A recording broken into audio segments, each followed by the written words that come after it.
Hello, everyone, and welcome to another video lecture, this time in the subject of Introduction to the Philosophy of the Human Person. We are on Module 1, still, Lesson 3. And the lesson is about the value of philosophical reflection. Our objective is to recognize human activities that emanate from deliberate reflection, where learners infer the value of doing philosophy in obtaining a broad perspective on life and deduce a new meaning of philosophy that is relevant to a changing society. So let us begin with this quote from Mark Twain. Whenever you find yourself on the side of majority, it's time to pause and reflect. What could this quote mean? Mark Twain challenges our thought by giving us this quote. And the best explanation is that many people do not like to think and reflect anymore, and so they just follow what most people do. They just follow what the majority says. And this is why Mark Twain's quote is significant, because it reminds us not to just go with the flow. It reminds us not to be lazy, we have to think. All right. And this is another quote from the Dalai Lama: where ignorance is our master, there is no real peace. All right. Where ignorance is our master, there is no real peace. What does that mean? How can we find real peace if we are rational beings? No? If we are rational beings, how is it that we are satisfied by just not knowing anything? How is it that we are satisfied by just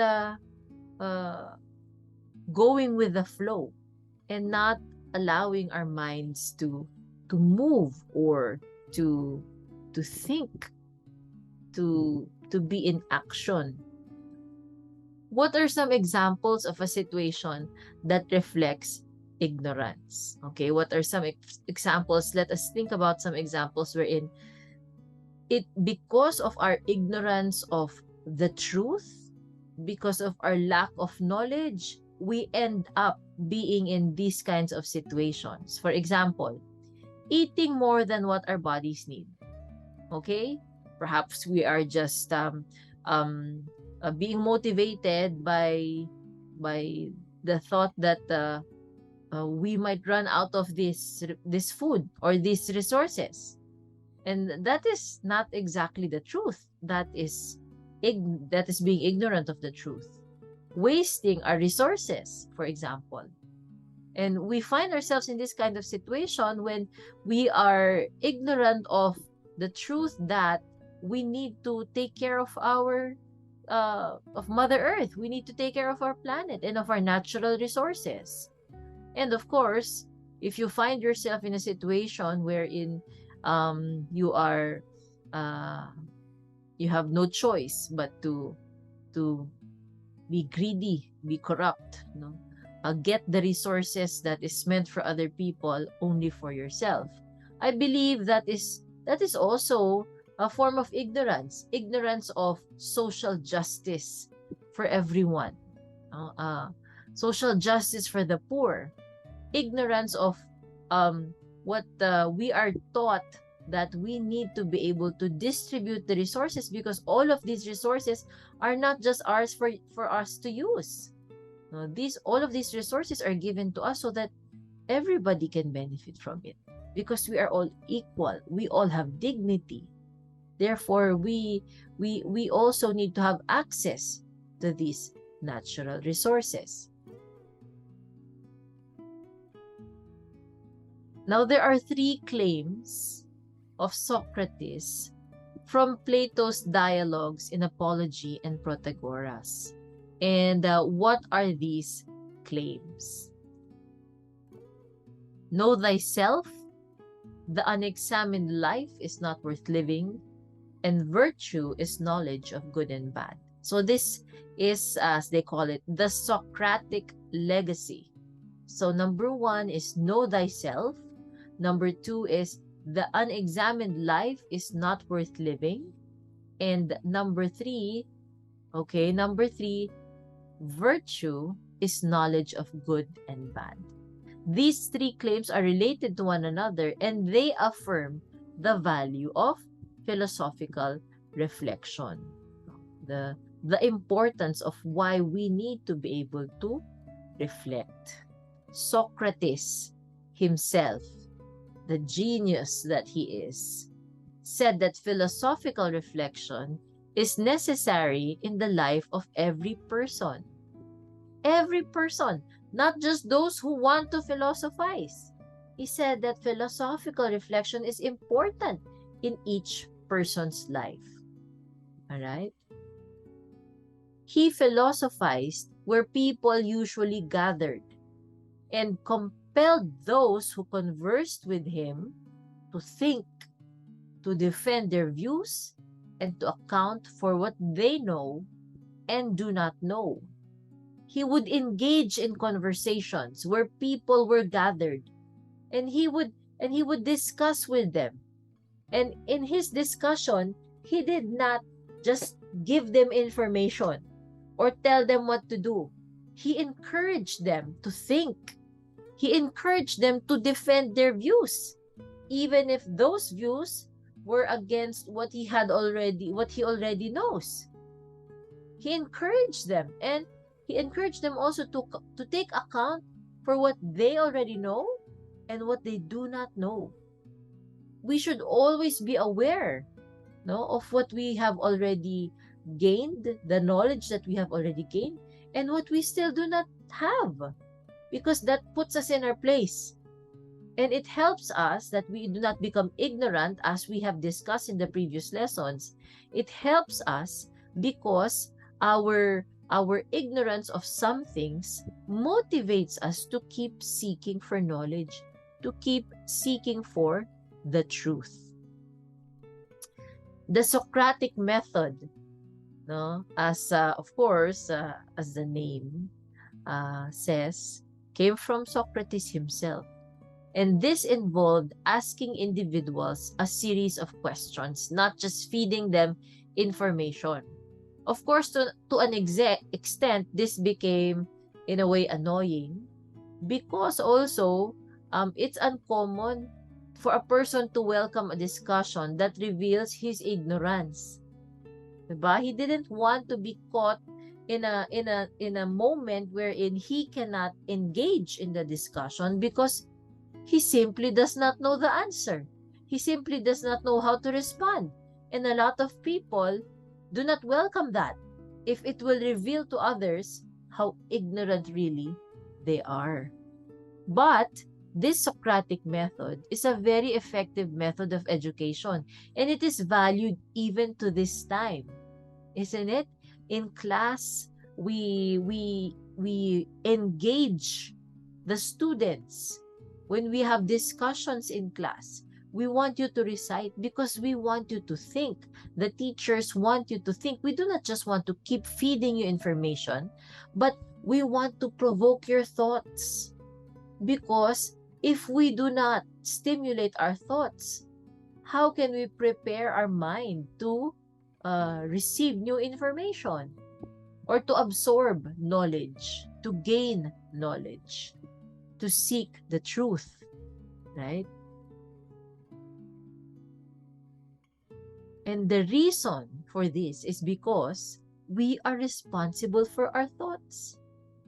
Your teachers are not responsible for your thoughts. You are responsible for your thoughts, because whatever it is that you gain from your experience of the outside world, whatever it is that you gain from your discussions, from attending lectures or learning, your experience won't do you any good if you do not process them, right? You have to process them also. And that is why you are responsible for your own thoughts.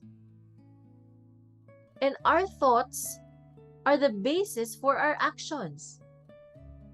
The only way that we can learn to do something or to be somebody is by processing our thoughts. whatever learnings we have received, however way we are inspired or motivated, we still need to process that in ourselves and in turn determine how we behave or how we will use this new knowledge. Okay? Remember that we are responsible for our own thoughts. If we know something, according to Socrates, it is worth sharing to others too. Right? Because these people might be ignorant of this thing that this knowledge that you possess. So if you do know something, share that to others. And if you are ignorant about something, learn from others. That is the value of the Socratic method, no? We need to be able to discuss so that we can share information, we can share knowledge, and in the end, we will all have been enriched. Even in a classroom, if we engage in a healthy discussion and the teacher facilitates a discussion wherein your thoughts are stimulated and provoked, then that means everybody is enriched, even the teacher. All right? So again, if we know something, then it is worth sharing with others. And if we are ignorant about something, then let us accept that we need to learn from others. Now, the first claim of Socrates is, we will get to that in a while. We will first discuss the second claim, and basically it said that the unexamined life is not worth living. So the opposite of that is then unexamined life is worth living. A life wherein one thinks, a life that examines what one thinks, is an opportunity to know ourselves better and has an effect on our everyday choices. The choices that we make create who we are. Once we decide on how to behave, how to act, how to do, how to respond, this forms who we are, these decisions that we have made. And it's important that we base those choices on careful thought, not just by following the majority. That is why Socrates said, examine your life first. Reflect on your life. Think. Do not just passively receive what everybody else is feeding you. Philosophical reflection then is indispensable. We don't realize what we truly believe in until we are challenged to defend them. How will you know that you believe in this specific advocacy if that belief is not challenged? How will you know how much you know about it if you are not given the venue to speak about it, to share your thoughts with others? How will you know? No, one method that I would do when I was a student was I don't just memorize when I study for an exam. I don't just memorize from a book. But after I learn it and I understand it, I go in front of a mirror and I discuss it to my reflection, what I have learned. I believe that it completes the process of actual learning. When I study for an exam, it shouldn't be just because I want to pass the exam. But learning should continue even after the exam. For me, if I can still remember the things that I studied and use that in everyday conversation, okay, maybe not exactly everyday conversation, but if I can use that in my conversations with others and I can share this knowledge, then learning actually happened. I did not just memorize it for an exam. See, so we need to be able to engage in philosophical reflection so that we will know that we really have gained information about a specific topic. And we need to be able to defend this knowledge based on the choices that we have made. If you can just look at the genius of Socrates, because Socrates was very good in asking questions. He was very effective in making his students think for themselves and not just passively wait for him to feed them knowledge. He would engage them in conversation so that their own thoughts will be used in learning.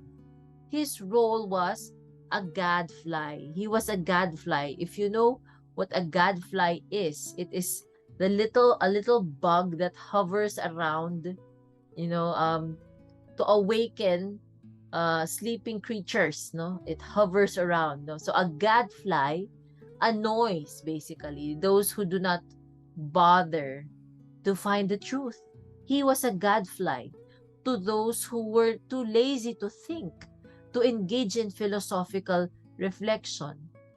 He awakened those who were asleep, and when we say asleep, we mean it literally and figuratively. He awakened them by cross-examining their views. If your views are not challenged, you do not apply them in a venue where you can engage in deep thought and conversation with others, then if your views are not cross-examined, how will you know that you really have a good grasp of these views or of these advocacies, personal advocacies, right? So that is the genius of Socrates. The result of this method is the revelation of what a person knows and what he or she has yet to figure out. And there's no shame in that. There's no shame in knowing that there are some things that you really still do not know yet and that you still need to learn, that you still need to enrich. There's no shame in that. And at the same time, when you engage in these conversations, in these philosophical reflection, in these discussions, you also reveal what you know. You might even be surprised how much you know about some things or some topics, and you won't know that until you engage in a conversation, until you actively have to pull out that knowledge from your brain. That's why he awakens those who are literally and figuratively sleeping. Why? His first claim, no? Which he said, know thyself. Socrates himself was seeking wisdom, and his motivation in engaging in a discourse is his desire to know himself and the world. The reason why he would engage in these conversations, in these discussions, is because there was something that he needed to find out about himself and about the world. And that is why he was motivated, because he wanted to know himself. He wanted to understand himself, the mental processes that he was going through, his own experiences, and perhaps by engaging in conversations with other people, he can enrich himself and know himself better. The only way to find out who we are is first to pause, then to really think, to share our thoughts by conversing with others. I think that's self-explanatory. We have been saying it over and over again. At this point, you can turn to your book, page 20, and look at the questions there and try to answer. What do you know about yourself? What do you still have to figure out? So let's take some time to reflect about these questions.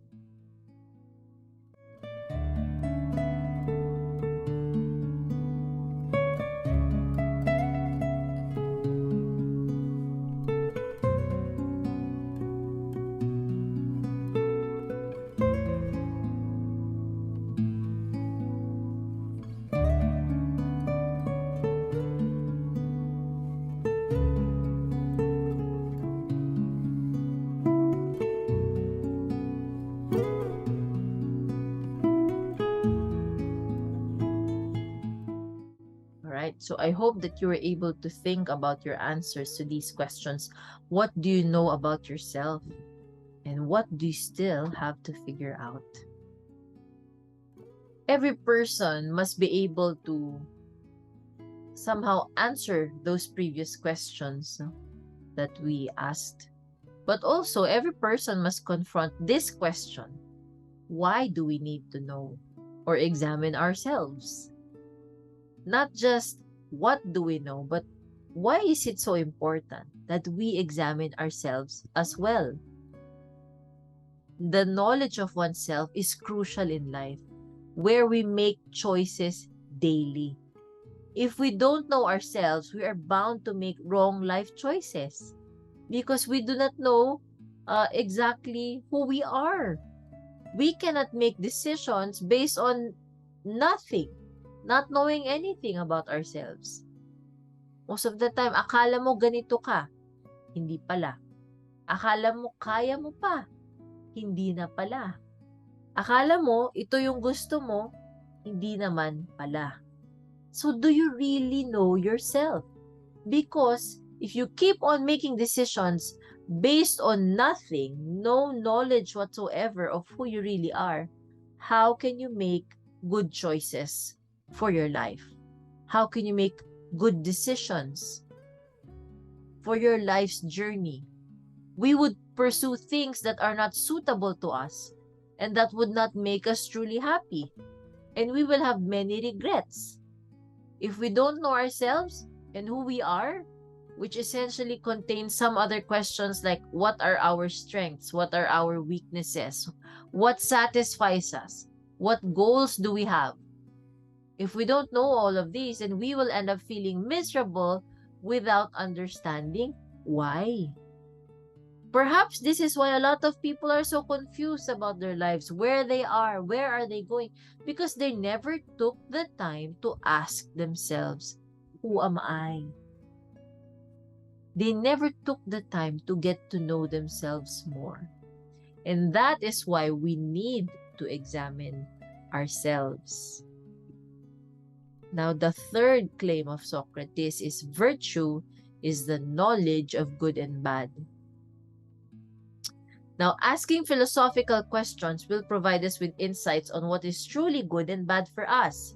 Because when we ask these questions and we engage in conversations with other people, we will get to hear or know or discover some things that we would not have known on our own. And the more that we know about certain topics, certain issues, the more that we will be able to come up with a better idea of it.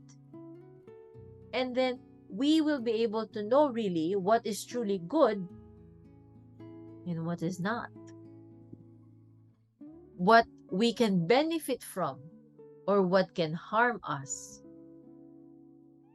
That's why philosophical questions should be asked. Not only, virtue is not only knowing what is good actually, but is also doing what is good. Why? Because if you already know what is good from bad, and you know that you will benefit from what is good, why would you still do what is not good? If you know that that will harm you. Now, if you didn't know, then that would be a totally different story. How come you didn't know? Probably it's because you did not do any philosophical reflection. Sometimes we are afraid to know what is good because we believe that we want to know what is the opposite and do the opposite. But the more truth that you find out about certain things, the more that you will realize, why am I trying to go against what is good? When I know that what is good will benefit me and not harm me. Sometimes we are just so stubborn that we want to do what is the opposite of good. But deep down, we don't want to harm ourselves. So we ask the questions, is this good for me? Will this bring out the best in me? Will it harm me? Bring out the worst in me? And once you find these things out, then you choose to do what is good. knowing what is good. Virtue is also doing what is good. When what we say and what we do are not in sync with each other, what we claim to know is true becomes doubtful. Kaduda-duda, hindi ka pani-paniwala. Kasi hindi pareho yung alam natin sa ginagawa natin. Madalas, when we are told, oh, you do this, you do that, we block off, we shut them out. We say, we say, stop nagging us. O alam mo naman pala. Then you keep saying, I know this already. So why is it that you know it already, but you still keep doing the exact opposite? If you know it already and you know that it will be good for you, and doing the opposite is going to be harmful for you, why do we keep doing what is harmful for us? Because we still don't know. Because what we know is still very much lacking. A person who truly understands what is good chooses to do what is good. So when we do not do what is good, perhaps we still need to enrich our knowledge about certain things and certain topics, certain issues. A person who only pretends to know what is good does not choose what is good. Believe you me. No? So we really need to truly understand what is good for us. Saint John Paul II, in one of his major philosophical works, The Acting Person, said that actions reveal the human person. Moral actions, not simply thoughts or statements, create authentic personality and define what a person truly is. What does that mean? If you follow this train of thought, then one's actions, whether they are ignorance, whether it is ignorance or virtue, can be revealed in his or her actions. No? Your ignorance of things and your virtue of things can be revealed in what you do. So it is what you do that reveals the kind of person that you are. And that is why we go back to virtue. And virtue is not just knowing what is good, but also using that knowledge to do what is good. Because that action will reveal the kind of person that you are. Your human person.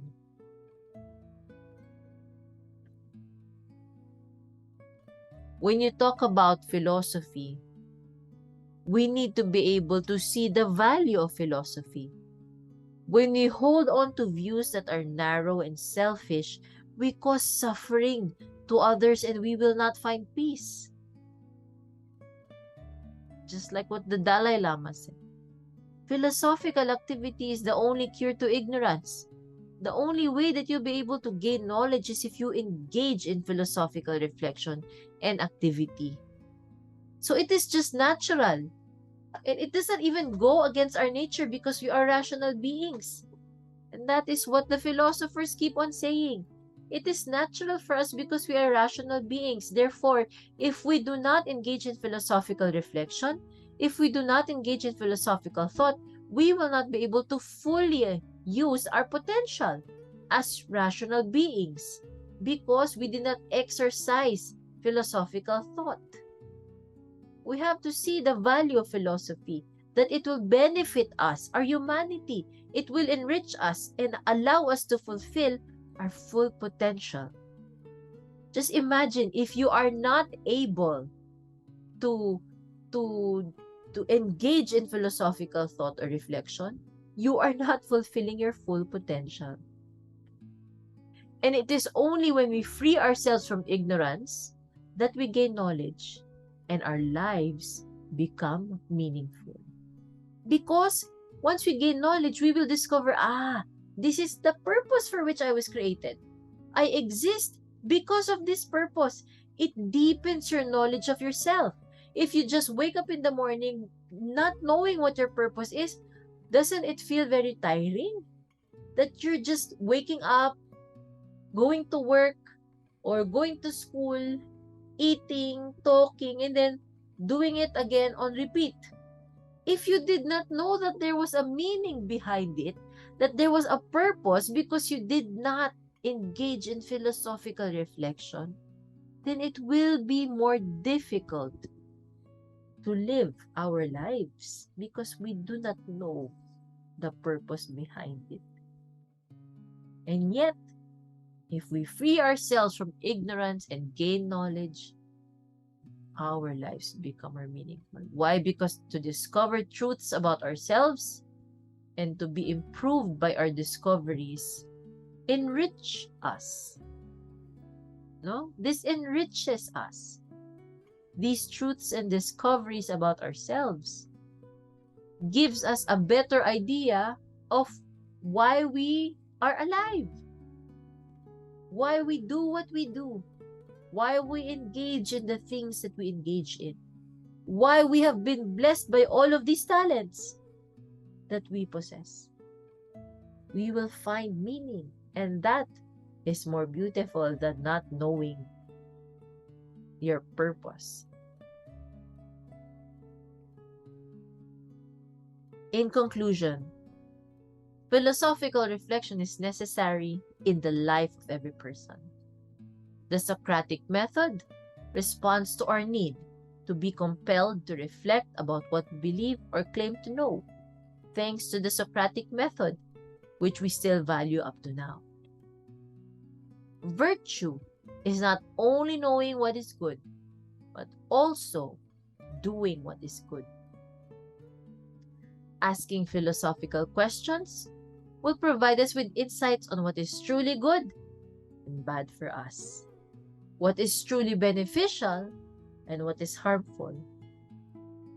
And because we know what is beneficial, we will do only what is good. St. John Paul II said, actions reveal the human person. So whether that be ignorance of the truth or virtue, which is knowing and doing what is good, it will reveal the kind of person that you are. And what is the only cure to ignorance? The only cure to ignorance is philosophical activity. Let us now reflect on the following questions in closing. By now, do I already see the value of philosophy in everyday life? In what ways? In your life, what human activities emanate from deliberate reflection? Let us pause and think about our answers to these questions.